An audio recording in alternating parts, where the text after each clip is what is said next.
সুপ্রিয় শিক্ষার্থীরা আসসালামু আলাইকুম। সবাইকে আমাদের ইউটিউব চ্যানেলের আজকের পর্বে স্বাগত জানাচ্ছি। আজকের পর্বে আমরা নবম ও দশম শ্রেণীর উচ্চতর গণিতের অধ্যায় 11 স্থানাঙ্ক জ্যামিতি থেকে কয়েকটা সমস্যার সমাধান করব। আজকে আমরা প্রথমে 11.1 এর 7 নম্বর প্রবলেমটা সলভ করব। কি বলছে?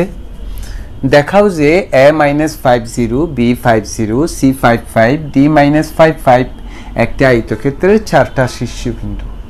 অর্থাৎ আমাকে প্রমাণ করে দেখাতে হবে এই 4টা বিন্দু একটা আয়তক্ষেত্রের 4টা শীর্ষবিন্দু। তার মানে আমাকে কি করতে হবে? 4টা বিন্দু আমরা স্থাপন করব একটা চক কাগজে অথবা সমানুপাতিক একটা কাগজে বসিয়ে ওই চতুর্ভুজ, তখন একটা চতুর্ভুজ গঠিত হবে। ওই চতুর্ভুজগুলোর তার বৈশিষ্ট্য দেখব। আয়তক্ষেত্রের বৈশিষ্ট্য কি? আয়তক্ষেত্রের অন্যতম বৈশিষ্ট্য হচ্ছে এদের বিপরীত বাহুগুলো সমান হবে এবং সমান্তরাল হবে। এবিসিডি একটা আয়তক্ষেত্র কখন হবে? যখন এবি আর ডিসি পরস্পর সমান হয়, এডি আর বিসি পরস্পর সমান হয় এবং এর যে দুইটা কর্ণ থাকে, কর্ণ দুটোটা যদি পরস্পর কি হয়, সমান হয়, তখন তাকে আমরা আয়তক্ষেত্র বলবো। তাহলে এই 4টা শীর্ষবিন্দু নিয়ে গঠিত যে চতুর্ভুজটা, সেই চতুর্ভুজটার বিপরীত বাহুগুলো যদি পরস্পর সমান হয় এবং এখানে যে দুইটা কর্ণ থাকবে সেই কর্ণ দুটোটা যদি পরস্পর সমান হয়, তখন আমরা বলতে পারবো যে এইটা একটা কি আয়তক্ষেত্র। তাহলে আমরা কি করব? এই 4টা বিন্দু নিয়ে গঠিত চতুর্ভুজের সবগুলো বাহুর দৈর্ঘ্য নির্ণয় করব, তারপরে এদের কর্ণ দৈর্ঘ্য নির্ণয় করব, তারপর পর্যবেক্ষণ করব যে বিপরীত বাহুগুলো পরস্পর সমান কিনা, কর্ণ দুটোটা পরস্পর সমান কিনা। যদি হয় তাহলে সেটা একটা সেই চতুর্ভুজটা একটা আয়তক্ষেত্র হবে। তখন আমরা বলতে পারবো এর শীর্ষবিন্দু 4টা একটা আয়তক্ষেত্রের শীর্ষবিন্দু। তাহলে কাজ শুরু করি। প্রথমে আমরা লিখি যে প্রদত্ত বিন্দু 4টি কি কি? একটা হলো a-50, আর একটা হলো b50, আর একটা হলো c55 ও d-55। তো আমরা গত পর্বের গুলোতে বলছিলাম যে x অক্ষ এঁকেছি, y অক্ষ এঁকেছি, এই জন্য এটা একটা xy সমতল। তো xy সমতলে বিন্দুগুলো স্থাপন করি। xy সমতলে বিন্দুগুলো দেখানো হলো অথবা স্থাপন করা হলো। বিন্দুগুলো দেখানো হলো লিখতে পারবে, স্থাপন করা হলো লিখতে পারবে। চলো আমরা স্থাপন করি। -5 x অক্ষের দিকে 1 2 3 4 5 0, তার মানে এটাই হলো a। -5 0, b হচ্ছে 5 0 প্লাস 1 2 3 4 5 0, তার মানে এটা b বিন্দু 5 0। c হচ্ছে +5 x এর দিকে, আবার y এর দিকেও +5, তার মানে এতটুকু। এটা হচ্ছে কি বিন্দু? c বিন্দু 5 5। আবার d -5 x এর দিকে, y এর দিকে এখানে এ বরাবর, এটা হচ্ছে d বিন্দু। কত? -5 5। বিন্দুগুলো যোগ করি কেমন? এটার সাথে এটা যোগ করি, এটার সাথে এটা যোগ করি, এটার সাথে এটা যোগ করি, আর ওইটার সাথে ওইটা যোগ করি। ওইটা তো যোগ করা আছেই, যোগ করি। এখন এখান থেকে আমি AB BC CD AD এবং কর্ণ AC কর্ণ BD এর দৈর্ঘ্য নির্ণয় করি কেমন? তো এখন AB ইকুয়াল টু, তো আমরা নিশ্চয়ই মনে আছে আমাদের সূত্রটা যে x1 minus x2 whole square plus y1 minus y2 whole square, অর্থাৎ দুইটা বিন্দুর দূরত্ব নির্ণয়ের সূত্র। তো a b বাহু মানি হচ্ছে a আর b বিন্দুর দূরত্ব আর কি। তাহলে a বিন্দুর x স্থানাঙ্ক হচ্ছে -5, b বিন্দুর x স্থানাঙ্ক হচ্ছে 5 হোল স্কয়ার, আবার a বিন্দুর y স্থানাঙ্ক হচ্ছে 0, b বিন্দুর y স্থানাঙ্ক হচ্ছে 0 স্কয়ার। তাহলে -5 -5 10 100 রুট, এটা তো 0, তাহলে কত? 10 একক। এবার আমরা ডিসি বাহুর দৈর্ঘ্য বের করি। ডিসি বাহুর দৈর্ঘ্য ঠিক একইভাবে ডি বিন্দুর x স্থানাঙ্ক হচ্ছে -5 মাইনাস সি বিন্দুর এক্স স্থানাঙ্ক হচ্ছে 5 হোল স্কয়ার, আবার ডি বিন্দুর ওয়াই স্থানাঙ্ক হচ্ছে 5, সি বিন্দুর ওয়াই স্থানাঙ্ক হচ্ছে 5। তাহলে কি হলো? ঠিক একই রকম হলো না? 100 একক 10 একক এটা শূন্য, তো আমরা এত কাজ না করে এটার মতো লিখে ফেলবো। এই তো -5 এটা তো শূন্য হয়ে গিয়েছে, তাহলে এত আসবে, বাকি কাজগুলো লেখার দরকার নেই। এবার আমরা এডি দৈর্ঘ্য বের করব। এডি ইকুয়ালস টু √,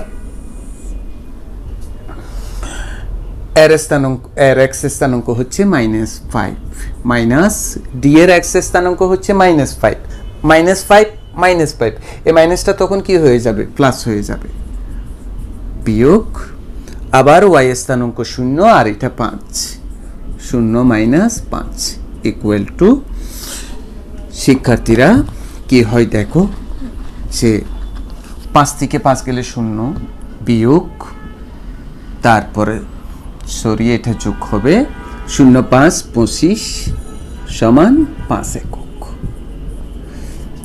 এখন আমরা বিসি বের করি।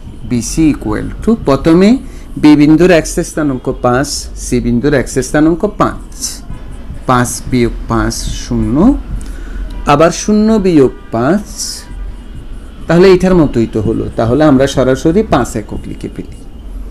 এখন কর্ণ এসি বের করে ফেলি। এসি ইকুয়াল টু, দেখো এর এক্স স্থানাঙ্ক হচ্ছে -5 মাইনাস সি এর এক্স স্থানাঙ্ক হচ্ছে 5, আবার এর ওয়াই স্থানাঙ্ক হচ্ছে 0, এটা 5, 0 - 5 ইকুয়াল টু, এটা 5 × 5 = 10, এটার মতো হলো 100, আর এটা 100, আর এটা হলো 25, তাহলে √125 একক। আমরা রুট করছি না আপাতত। বিডি বের করে ফেলি কর্ণ। তো কর্ণ বিডি, বি এর এক্স স্থানাঙ্ক হচ্ছে 5 বিয়োগ ডি এর এক্স স্থানাঙ্ক -5, তো মাইনাসটা প্লাস হয়ে যাবে। আবার বি এর ওয়াই স্থানাঙ্ক 0, এটা 5, 0 - 5, তো এটা 5 × 5 = 10, 100, আর এটা 25 সমান √125। এখন আমরা আসি, এবি এর বিপরীত বাহু হচ্ছে ডিসি। দেখো এবি এর বিপরীত বাহু ডিসি এবং এরা পরস্পর সমান। তাহলে আমরা এইরকম নুল লিখতে পারি না, যেহেতু এবিসিডি চতুর্ভুজে কি লিখব, যে এবি বাহু এবি সমান বিপরীত বাহু, সুপ্রিয় শিক্ষার্থীরা, কি ডিসি গেল। আবার দেখো এডি বাহুর বিপরীত বাহু হচ্ছে বিসি বাহু, এই দুটোটাও কিন্তু পরস্পর কি, এডি বাহুর বিপরীত বাহু বিসি, এই দুটোটা বাহুর দৈর্ঘ্য পরস্পর কি সমান, সেটাই লিখি, বাহু এডি ইকুয়াল টু বিপরীত বাহু, সুপ্রিয় শিক্ষার্থীরা, কি বিসি। আবার দেখো এসি হচ্ছে কর্ণ, বিডি হচ্ছে কর্ণ, অর্থাৎ এই বিডিটাও কর্ণ, এসিটাও কর্ণ, এবং দুটোটার দৈর্ঘ্য সমান। তো কর্ণ এসি সমান কর্ণ বিডি। সুতরাং এবিসিডি একটি কি আয়তক্ষেত্র। তো এবিসিডি যদি একটি আয়তক্ষেত্র হয়েই থাকে, তাহলে এই বিন্দু চারটি একটা আয়তক্ষেত্রের শীর্ষবিন্দু। সুতরাং A B C O D বিন্দু চারটি একটি আয়তক্ষেত্রের শীর্ষবিন্দু, একটি আয়তক্ষেত্রের চারটি শীর্ষবিন্দু দেখানো হলো। এখন আমরা করব 11.1 8 নম্বর প্রবলেমটা। a -2 - 1 b 5 4 c 6 7 এবং d -1 2 দ্বারা গঠিত চতুর্ভুজটি সমান্তরিক না আয়তক্ষেত্র তা নির্ণয় করো। সকল আয়তক্ষেত্রই কিন্তু সমান্তরিক, কিন্তু সকল সমান্তরিক আয়তক্ষেত্র না। যেমন আয়তক্ষেত্র এক প্রকার সমান্তরিক, বর্গক্ষেত্র এক প্রকার সমান্তরিক, রম্বস এক প্রকার সমান্তরিক। তো এখন আমাকে প্রমাণ করতে হবে এই চারটা চতুর্ভুজ দ্বারা গঠিত চতুর্ভুজটি সামান্তরিক না আয়তক্ষেত্র। সামান্তরিকের বৈশিষ্ট্য কি? এর বিপরীত বাহুগুলো পরস্পর সমান এবং সমান্তরাল। সামান্তরিকের বৈশিষ্ট্য এতটুকুই, কোণ নিয়ে এর কোনো কথাবার্তা নাই। অর্থাৎ যদি কোনো চতুর্ভুজের বিপরীত বাহু দুটোটা সমান হয়, সমান্তরাল হয়, যদি কোনো চতুর্ভুজের দুইটি বিপরীত বাহু সমানও হয়, সমান্তরালও হয়, তখন তাকে সামান্তরিক বলে। তবে এই সামান্তরিকের ভিতর যদি এমন হয় যে এর কর্ণ দুটোটা যদি পরস্পর কি হয়, সমান হয়, তখন এরা হয় আয়তক্ষেত্র। এরা বর্গক্ষেত্র হয়, ওই একই রকম কথা আর কি। সকল বর্গক্ষেত্রে আয়তক্ষেত্র, কিন্তু সকল আয়তক্ষেত্র বর্গক্ষেত্র নয়। তাহলে আমরা কি করব? আমরা এই চারটা বিন্দু নিয়ে গঠিত চতুর্ভুজটির বিপরীত বাহুগুলো দেখব। যদি বিপরীত বাহুগুলো সমান এবং সমান হয়, তাহলে সেটা সামান্তরিক হবে। তারপর এদের কর্ণগুলো পর্যবেক্ষণ করব। যদি দেখি যে কর্ণ দুটোটা সমান না হচ্ছে, তখন আমরা বুঝতে পারবো এটা শুধুমাত্র সামান্তরিক, আয়তক্ষেত্র হবে না। আবার যদি কর্ণ দুটোটা পরস্পর সমান হয়ে যায়, তখন এটা সামান্তরিকও এবং এটা একটা আয়তক্ষেত্র। আমাকে প্রমাণ করতে বলছে আসলে এই বিন্দু চারটা দ্বারা গঠিত চতুর্ভুজটি সামান্তরিক না আয়তক্ষেত্র। এটার অর্থ হলো এটা কি শুধুই সামান্তরিক না আয়তক্ষেত্র? তো আগে তো আমরা সামান্তরিক কিনা দেখব, তারপরে আমরা দেখব সেটা আয়তক্ষেত্র কিনা, তারপর আমরা সিদ্ধান্ত উপনীত হব। তো বিন্দুগুলো আমরা লিখি। প্রথমে যে প্রদত্ত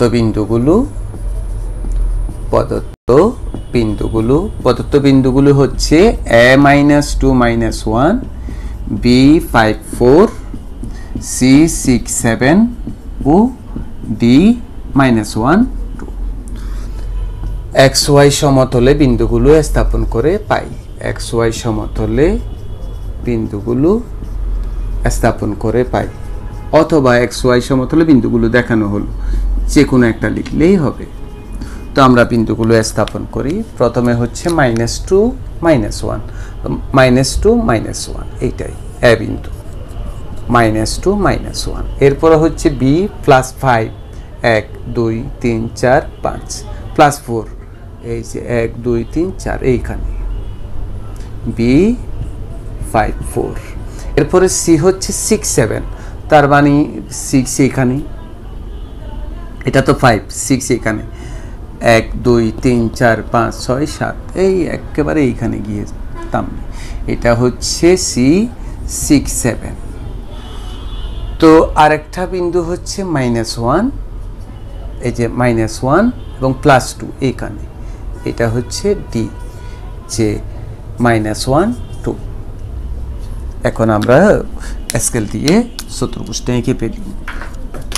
প্রথমে এটার সাথে এটা, তারপরে এটার সাথে এটা, এরপরে এটার সাথে এটা, এরপরে এটার সাথে এটা। এবার তাহলে এখন আমরা কাজ শুরু করি। কেমন? দৈর্ঘ্য বের করি। প্রথমে AB বাহুর দৈর্ঘ্য বের করি।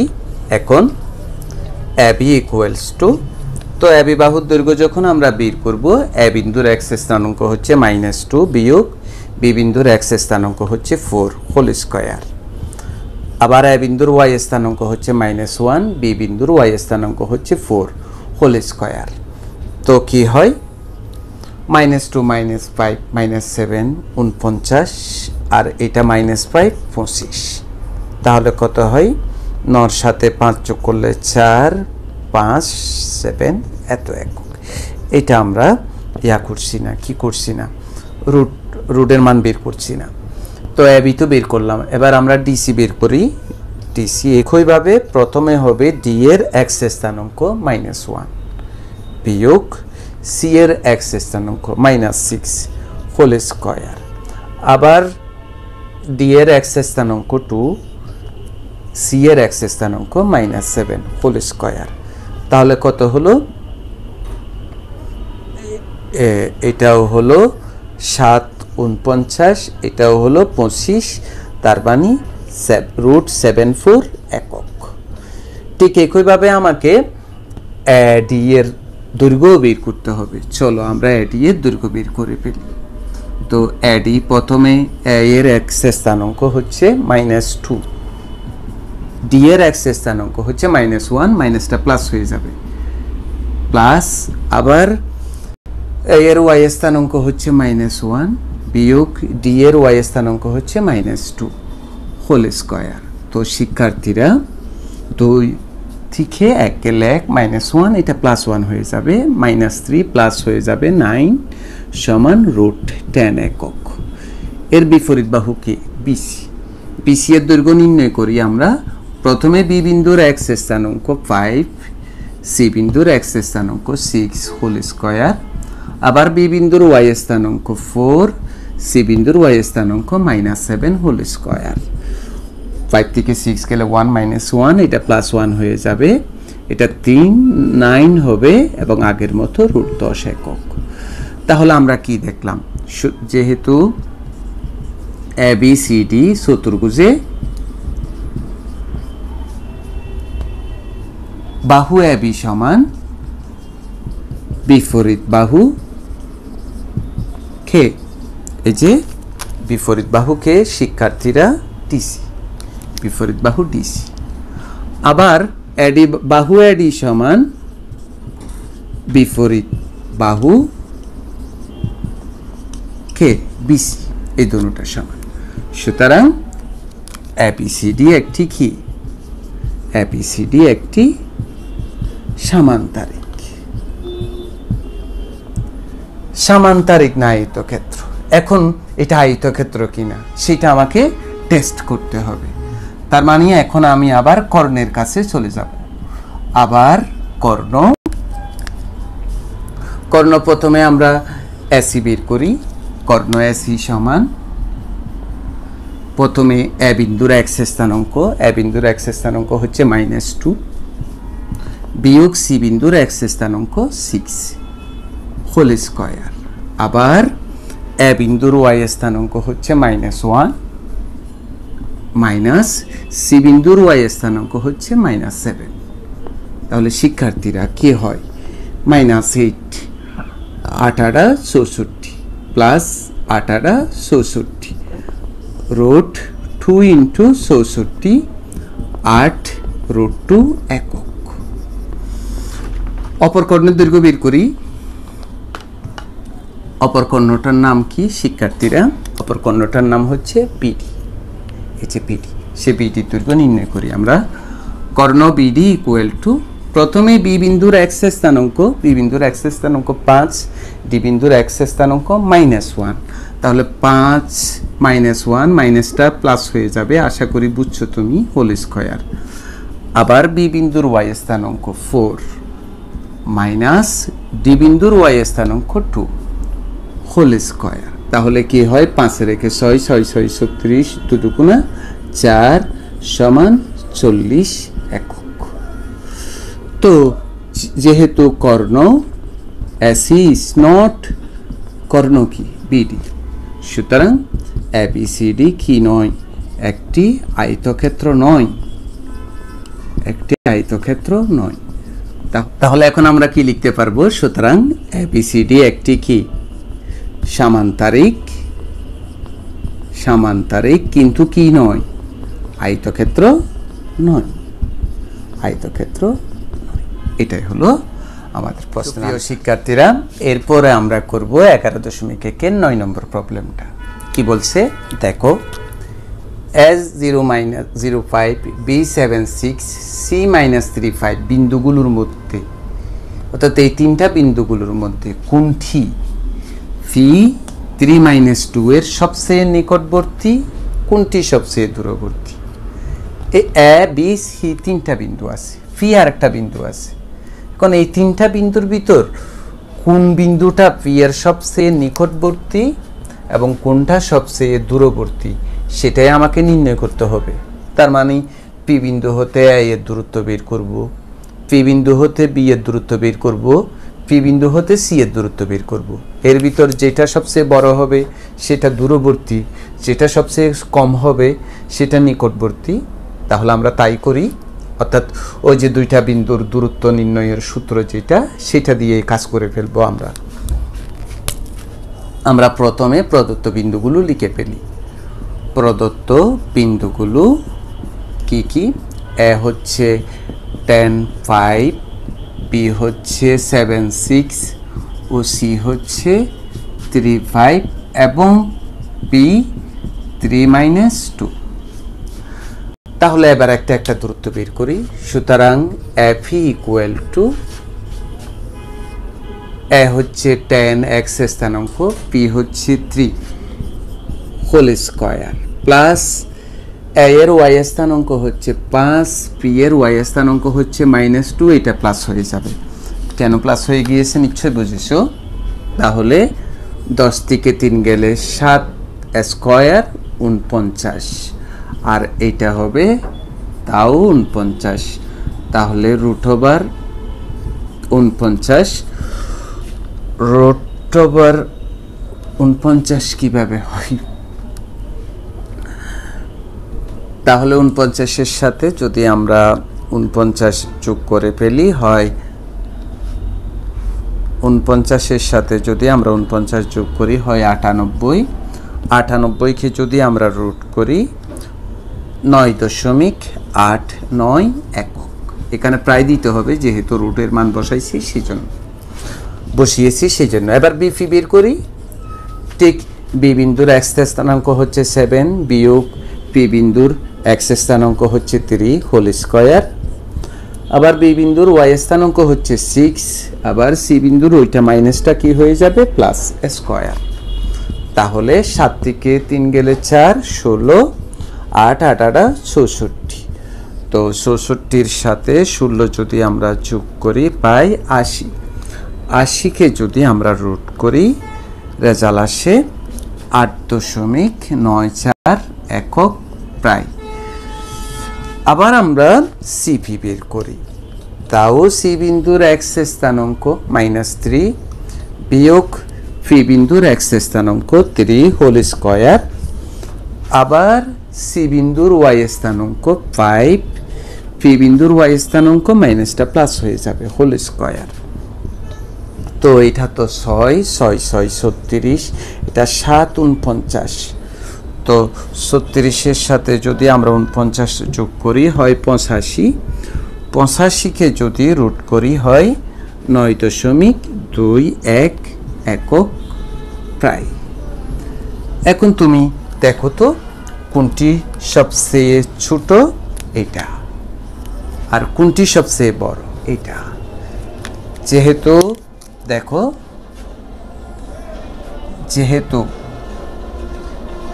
এপি দৈর্ঘ্য সবচেয়ে বড়, সুতরাং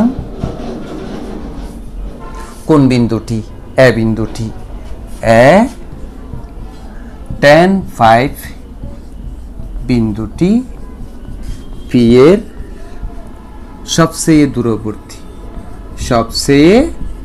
দূরবর্তী আবার কি এই বিপি সবচেয়ে ছোট, যেহেতু বিপি দৈর্ঘ্য সবচেয়ে ছোট তাহলে কোন বিন্দু বি বিন্দু। সুতরাং B76 বিন্দুটি পি এর সবচেয়ে নিকটবর্তী। এটাই হচ্ছে এই প্রবলেমের কি আনসার। এখন আমরা করব 11.1-এর 10 নম্বর প্রবলেমটা। এটা খুব চমৎকার প্রবলেম, এটা আমরা খুব সুন্দর করে করব। পি এক্স ওয়াই বিন্দু থেকে ওয়াই অক্ষের দূরত্ব, এটা একটা বিন্দু, এটা একটা অক্ষ, এর দূরত্ব, এবং Q32 বিন্দুর দূরত্ব, অর্থাৎ পি এক্স ওয়াই হতে Q32 বিন্দুর দূরত্ব সমান। বুঝতে হবে পি এক্স ওয়াই হতে ওয়াই অক্ষের দূরত্ব, আবার পি এক্স ওয়াই হতে Q32 দূরত্ব সমান। প্রমাণ করো যে এটা y² - 4y - 6x + 13 = 0। তুমি এদিকে দেখো, এটা মনে করো একটা x y x dash x অক্ষ, আর এটা y ও y ড্যাশ y অক্ষ। তো পি এক্স ওয়াই তো এদিকে হবে, ফার্স্ট কোয়াড্রেন্টে হবে, এটা একটা বিন্দু। তো Q32 বিন্দুটাও 5 অক্ষে হবে যে কোনো এক জায়গায় আর কি। এখন তোমাকে কি বলছি, এই পি বিন্দু হতে ওয়াই অক্ষের দূরত্ব, পি বিন্দু হতে এই ছবিটা বুঝতে হবে, তাহলে আমি কাজ যখন করব তখন তুমি বুঝবে, না হলে বুঝবে না। পি বিন্দু হতে অর্থাৎ এই পি এক্স ওয়াই বিন্দু হতে ওয়াই অক্ষের দূরত্ব। এখন পি বিন্দু হতে ওয়াই অক্ষের দূরত্ব কিভাবে বের করে, তোমরা যারা প্রথম পর্ব দেখছো তারা দম করে বলতে পারবে, স্যার পি বিন্দু হতে যদি আপনি ওয়াই অক্ষের উপর একটা লম্ব আঁকেন এটাই হবে পি বিন্দু হতে ওয়াই অক্ষের দূরত্ব, এবং পি বিন্দু হতে যদি আমি ওয়াই অক্ষের লম্ব আঁকি এই লম্বটার দৈর্ঘ্য কতটুকু, এখানে এই যে এক্স আছে এক্স, এই যে এক্স, এটা প্রথম আলোচনা যারা শুনেছো এবং মনে রেখেছো তারা বুঝতে পারবে। পি এক্স ওয়াই মানে কি, এক্স হচ্ছে ওয়াই অক্ষ হতে এর দূরত্ব, আর ওয়াই মানে কি, এখানে যদি তুমি লম্ব আঁকো সেটা ওয়াই। তাহলে এখন পি এক্স ওয়াই বিন্দু হতে ওয়াই অক্ষের দূরত্ব হলো কত, এক্স। আচ্ছা, এটার দূরত্ব এবং কিউ বিন্দুর দূরত্ব, অর্থাৎ এই পি হতে আবার কিউ বিন্দুর দূরত্ব, এই দূরত্ব আর এই দূরত্ব পরস্পর সমান, তোমাকে প্রমাণ করতে হবে এটা। তাহলে তুমি এখন খুব ভালো করে বুঝে তো যে এই ছবিটা কিন্তু তোমার মাথায় থাকতে হবে, এই ছবিটা না আঁকলেও কোনো অসুবিধা নাই, কিন্তু এটা মাথার ভিতর থাকতে হবে। তো আমরা লিখি এখানে পি এক্স ওয়াই বিন্দু হতে ওয়াই অক্ষের দূরত্ব ইকুয়াল টু ওয়াই অক্ষের দূরত্ব ইকুয়াল টু এই যে কত এক্স, এটা বুঝতে হবে। এই যে পি বিন্দু হতে ওয়াই অক্ষের দূরত্ব লম্ব আঁকলে সেটাই কি এক্স। আবার পি এক্স ওয়াই হতে কার কিউ 3 2 এর দূরত্ব সমান যে সূত্র রুট ওভার পি বিন্দুর এক্স স্থানাঙ্ক এক্স, কিউ বিন্দুর এক্স স্থানাঙ্ক 3 হোল স্কয়ার, পি বিন্দুর ওয়াই স্থানাঙ্ক ওয়াই, কিউ বিন্দুর ওয়াই স্থানাঙ্ক 2 হোল স্কয়ার, এত একক এত একক। এখন শিক্ষার্থীরা তোমাকে কি বলছে, দূরত্ব দুটোটা সমান না, পি এক্স ওয়াই বিন্দু হতে ওয়াই অক্ষের দূরত্ব এবং পি বিন্দু হতে 3 2 দূরত্ব সমান, অর্থাৎ x equal to root over x minus 3 whole square y minus 2 whole square. সমীকরণ গঠিত হয়েছে, এখন এটা আমরা পাই কিনা। তো রুট তুলতে হবে, তার মানে কি স্কয়ার করতে হবে, বাম পাশটাকে স্কয়ার করো, ডান পাশটাকে স্কয়ার করলে এটা চলে যাবে। আমরা কি করেছি শিক্ষার্থীরা, বর্গ করেছি। এটা সূত্রে পড়েছে x square minus 6x plus 9 a minus B whole square square minus y C B plus B square, এটা কি হবে Y square 4y 4 Y square 2y 2 4। এবার আমরা সব বামে নিয়ে আসি, এক্স স্কয়ার মাইনাসটা প্লাস হবে, এ প্লাসটা কি হবে মাইনাস, এ প্লাসটা মাইনাস হবে, মাইনাসটা প্লাস হবে, এ প্লাসটা মাইনাস হবে ইকুয়াল টু 0।